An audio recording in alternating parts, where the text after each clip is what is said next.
右折無料住居住制限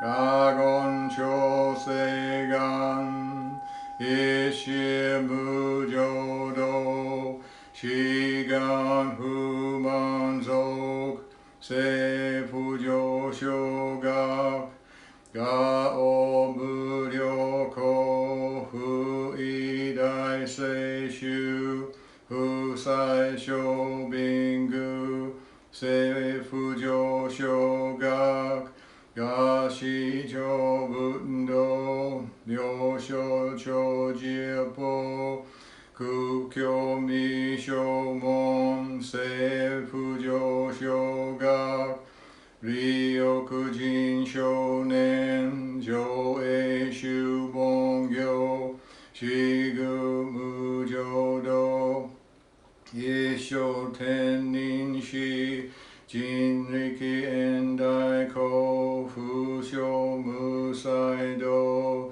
少女三苦名法裁修薬難回避地営言熱死根無安閉塞小悪道須達全修門高僧上満足異様寺法日願修十期天候音符言一周解放像公正空読法上大集中説法四四空空用一切文具足習得本元年心上満得意三概要女仏無下地通達未不評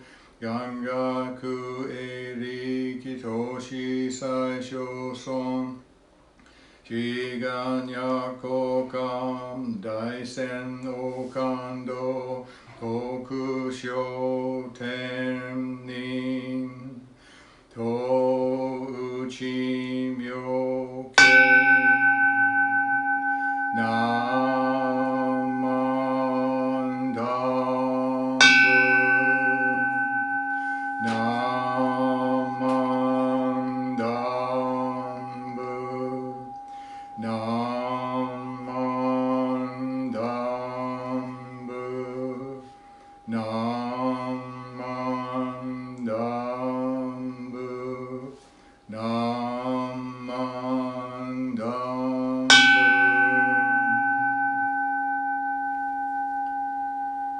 願にし苦毒両々性一切道本菩提一心往生安楽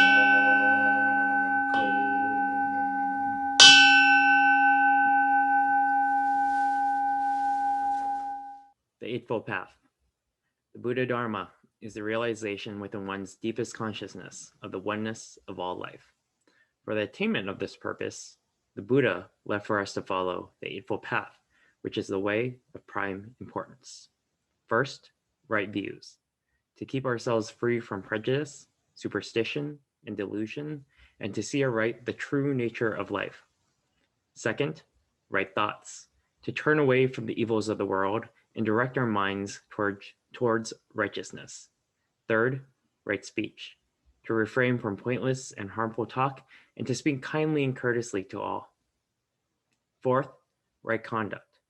To see that our deeds are peaceable, benevolent, compassionate, and pure. To live the teachings daily. Fifth, right livelihood.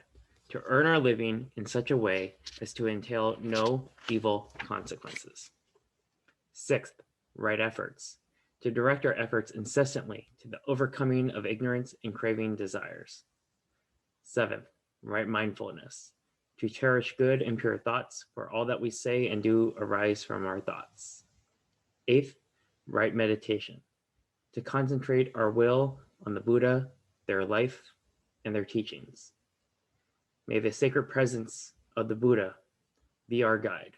May we follow with faith and thanks their way and tread with unfaltering steps this noble path until we too shall attain enlightenment.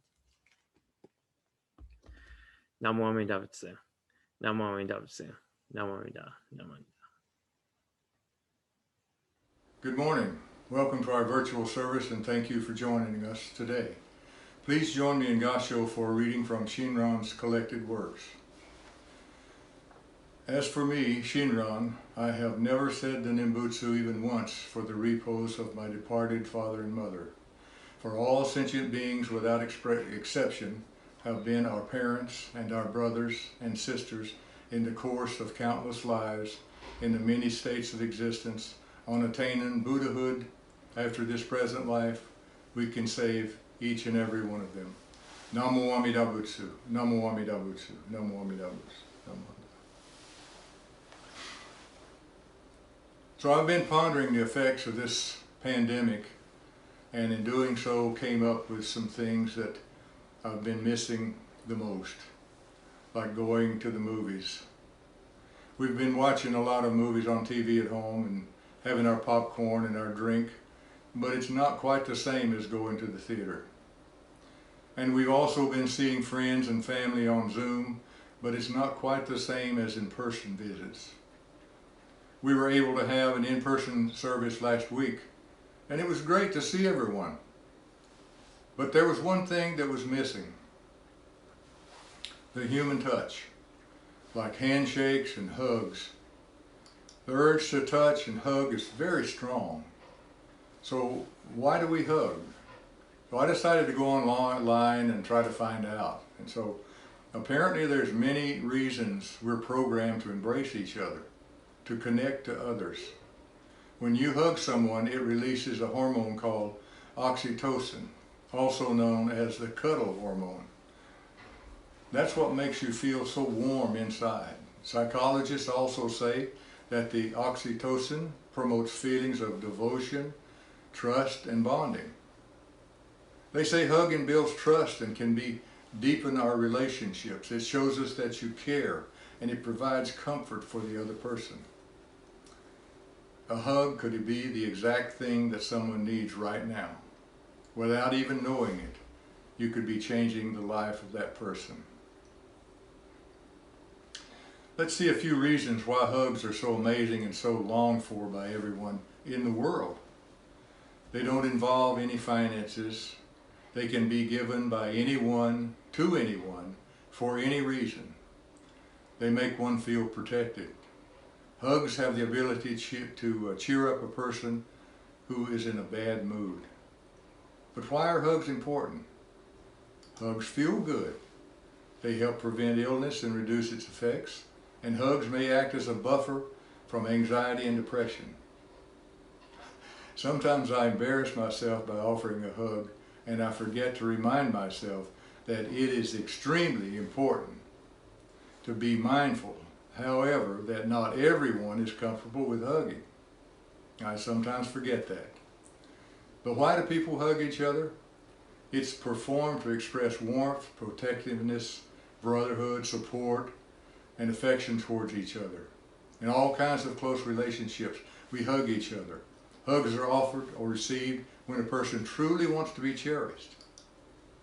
Hugging is an integral part of most cultures and societies worldwide. Did you know that animals too do hug each other? Hugging goes beyond formality to boost intimacy and sympathy. They are performed to express warmth, protectiveness, brotherhood, support, and affections towards each other. In all kinds of close relationships, we hug each other. The list of reasons for hugging goes on and on and on. But I wonder what Buddhism has to say about hugs.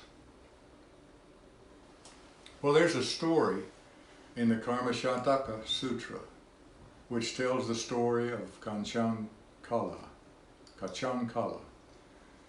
One day the Buddha was visiting a village in Otala where he and other monks were making their daily alms rounds. A woman named Kachankala had gone out for water, and when she glimpsed the Buddha from a distance, his every movement conveyed his senses, body and heart were at peace. Kachankala also found something about him remarkably familiar, so familiar in fact, that she mistook him for her own son. She hurried to the place, put her pot on the ground, and ran towards him, with her arms wide open, crying, "My son, my son!" The monks, alarmed and instinctively closed ranks around the Buddha, blocking her attempt to embrace him. The Buddha shared none of this monk's repulsion at her desperation and her impulsiveness. So he responded with compassion for Kachankala and gently corrected the monks, saying, "Monks, do not hinder her. If you don't let this woman take the Tathagata in her arms, she will spew warm blood from her mouth and die." This was a physical expression of the time of the brokenheartedness she would feel. In saying this, he was calling to her. Reassured by his instructions, the monks relented. They stepped aside, and then Kachankala placed her arms around him and drew the Buddha into her embrace. But this moment must have been mind-blowing, because the Vinaya, the monastic code, expressly forbade a monk to have physical contact with a woman. Yet here the Buddha was in Kachankala's arms. The greatness of the Buddha's compassion and his complete lack of self-interest stilled the torrent inside her heart. The sutra goes on to say that he must have felt like utter serenity to her. The story does not tell us at what point Kachankala realized that the man she held was not her son, but the Buddha himself. We're told that she held him in her arms for a little while, and that when she let go, she sat down calmly before him to listen to his teaching. The monastic code at that time expressly forbade a monk to have physical contact with a woman, and yet here was the Buddha in Kachankala's arms. The monks who saw these events were very astonished, and they asked the Buddha what had led Kachankala to be the only woman to ever rush towards him in such desperation. The monks answered, "Lord," they said, "tell us why thousands of women have seen the Blessed One, but never has anyone run to him from a distance like that." The Buddha explained to them that Kachankala had been his mother in 500 previous lifetimes, and that the impressions left by this experience had formed a deep tendency for her to see him as her son, again in this lifetime. The Buddha looked deeply into her heart, and he taught her the Dharma in a way particularly suited for her.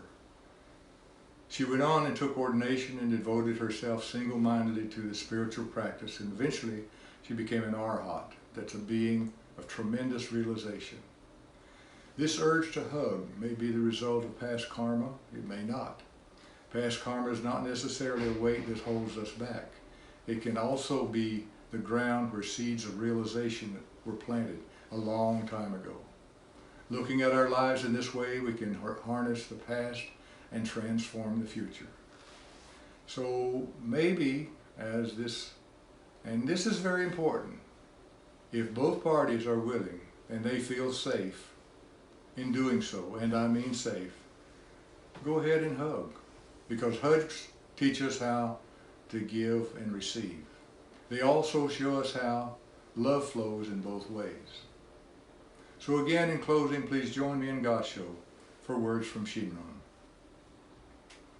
As for me, Shinran, I have never said the Nembutsu even once for the repose of my departed father and mother.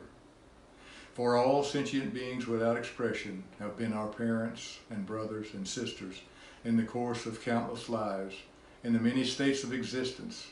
On attaining Buddhahood after this present life, we can save each and every one of them. Namo Amida Butsu, Namo Amida Butsu, Namo Amida Butsu, Namo Amida Butsu. And again, thank you for joining us, and have a wonderful rest of your day.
We will